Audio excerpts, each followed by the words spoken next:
So now that I have my fabric hooped, I have my design called up on screen, all ready to go. I'm gonna go ahead and I'm gonna position my hoop on the machine. I'm gonna have my excess bag, the long part, and the end we haven't stitched on hanging off to the left. If you wanna use some clips and kind of fold that into itself and clip it, that's perfectly fine. You just wanna make sure that it's not getting caught on anything, that it's just hanging off the end. The first thing that the machine is going to stitch is going to be our placement stitch for the rabbit.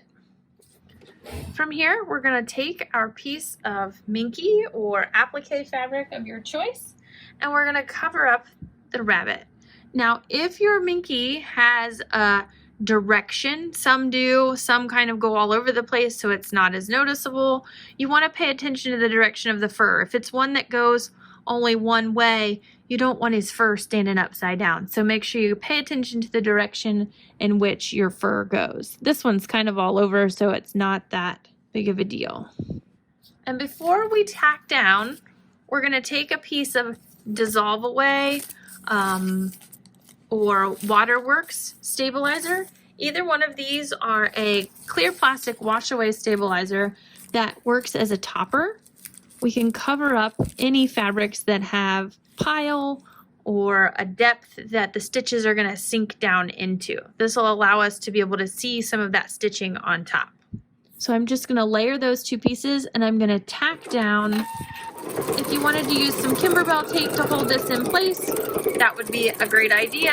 If you're comfortable and have a big enough piece that you can kind of walk your fingers along beside it, that's perfectly fine too. If it's big enough that if you're using your magnetic hoop, you can hit it with your magnets on top of it to hold it in place, go for it. It's going to stitch around twice. From here, I'm going to remove the hoop from the machine, not the bag from the hoop, just the hoop from the machine, and I'm going to trim around this bunny. I do like to take the hoop all the way off for this particular trimming just because there is a lot of detail, and with the fur to get in there and get everything trimmed just makes it a little easier. So I've removed my whole hoop from the embroidery unit on my machine.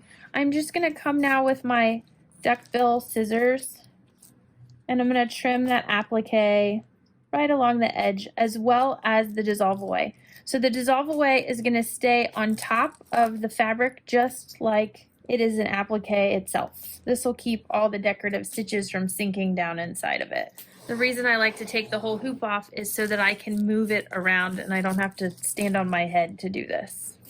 In the Kimberbell scissor set, there's this great pair of micro tip scissors. If you don't have a pair of these, they're great for getting into tiny little spaces. So now I have left is my bunny fur all trimmed along with the Dissolve Away on top. I'm going to return the hoop to the machine. And now it's going to stitch the decorative stitch that is going to tack him down all the way around and kind of finish off his edge. Next, we're going to change our thread color out on the machine so that we can stitch out the rabbit's nose and eye. Next, we're going to stitch his cute little bow tie. And from here, we're going to stitch out the cute little body detail. Kind of looks like a leaf print along his leg. From here, the instructions tell you to go ahead and remove the Dissolve Away topper. It actually is going to peel right away. I'm going to wait and do that as the last step when I take everything off the machine just because it's easier and it's not really in the way at this point. So I'm going to kind of skip that step and go to creating the eggs. They're tiny little Easter eggs. We're going to use the glitter vinyl for them. And if you've never used the glitter vinyl before, it comes with a plastic coating on the top of it. That plastic coating needs to be peeled away before you use this as an applique. You can use glitter vinyl in place of any fabric for an applique at any time.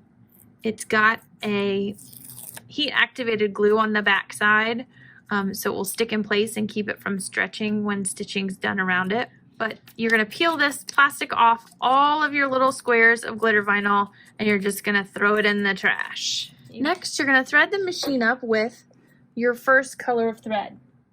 Now, one thing I will highly recommend with these is that if you are to pick a coordinating color or a matching, I should say a matching color, not a coordinating color, but an exact match on the thread color. So if I chose a purple thread for this purple egg, what's going to happen is the detail work is not going to show up very much. It's just going to look like a purple little glittery tacked down with purple. You're not going to see any of the stripes or zigzags or whatever each one is created with. So I've chosen to use contrasting colors with my glitter vinyl. So it's totally up to you, but I just want to show you how this is going to turn out. First step, it's going to do a placement stitch for the first egg.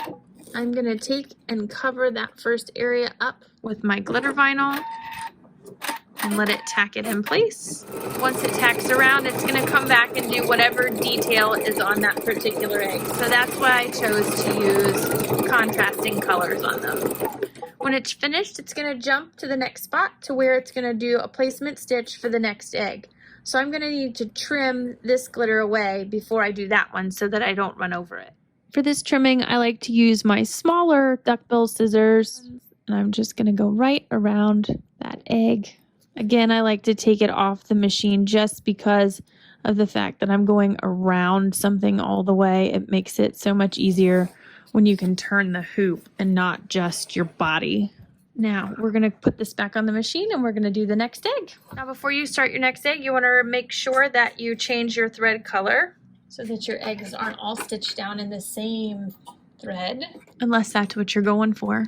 Then you want to make sure that you remove that plastic coating from the top of this glitter vinyl as well, just like we did with the first piece. You're going to lay your applique in, tack it down, and let it do its detail work.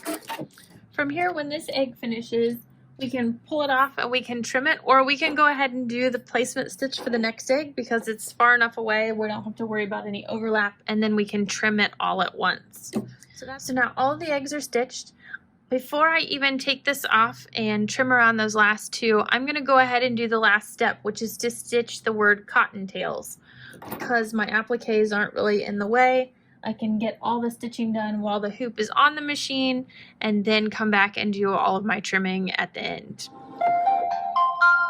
From here, the embroidery for this side of the bag is finished. I'm going to remove the hoop from the machine, trim around my last two remaining Easter eggs, and remove the dissolve away from the top of my Easter bunny. If you have any little tiny pieces of glitter, these little microtip scissors are great to get in there and get those little guys that you didn't get just perfectly trimmed off. Makes it nice. And then I like to take the point of my scissors or the tip of my seam ripper and just grab a hold of that topper, kind of put a hole in it, and you can start pulling it away. It is a water soluble, so you can always wet it and it will come loose, but you can actually get the majority of it to tear away pretty easily. The bunny fur makes it a little more difficult to get a hold of it sometimes, so I just keep a little wet towel or a sponge close by, and I just get it a little bit damp and kind of rub it off there. As you peel it away, you'll notice that his fur will start to floof out, technical term, floof out around all of that stitching, but that stitching will stay in place. And if you're worried about something not showing as well, some stitching at his fur is too long, just give him a little bit of a trim if you need to. Trim up whatever areas you feel like are too long. It's not going to hurt anything. And then once you have all of this taken out, you can use your damp cloth or your sponge and get rid of the little tiny remnants. You're going to take this, and I'm going to go ahead and take it out of the hoop. I'm going to take it to my ironing board. I'm going to cover this up with a pressed cloth, and I'm going to use the small tip end of the iron, or a tiny iron if you have one, to press these eggs in place. That glue will adhere and attach to the fabric. And then I also like to take a little spray and press out these creases that I've made in here as well. Set that iron on them to activate that glue. I'm going to use a little more flatter. Press out some of those lines that we used as our centering. That flatter does amazing things for taking out those press lines. If find it's easier to do this during this step than it is to wait until the basket's all done. Then you've got to find a small area on your ironing board that you can get that basket in there and get it pressed nicely. So it's just easier to go ahead and do this step while you're here. From here, I'm gonna go ahead, I'm gonna flip my bag to the other side, and I still have that press line down this side and my 3-inch fold here. But if that kind of disappeared, this would be a great time to just go ahead and fold it back, refold that down, and hit that with your iron if you need to make new lines there. And then what we're gonna do is we're gonna go to the machine, we're gonna pull up the crosshairs, because this time we're gonna use those and show you how that works. If you choose to use them or if you choose the other way, that's perfectly fine with me, but I wanna show you both directions. So I'm gonna pull those up on my machine and stitch those crosshairs out on my stabilizer.